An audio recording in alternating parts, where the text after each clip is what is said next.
Have you ever wondered what plants do when the sun goes down? Do flowers and leaves go to sleep like you do at bedtime? Let's find out together. Look at this pretty flower. In the daytime, its petals are wide open, just like your arms when you stretch. But when the sky gets dark, the flower slowly closes its petals. It's like the flower is tucking itself in for a cozy rest. Some leaves do this too. See these green leaves? When the sun shines, they are open and flat. But at night, they fold up, almost like hands praying or saying goodnight. Plants close up at night to stay safe and warm. Closing their petals helps keep tiny bugs and cool air away.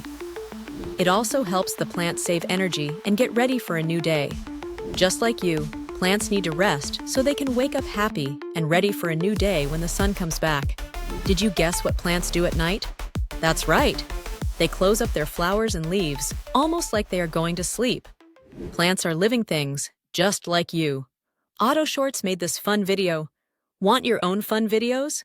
Just click the link in the description to get started today.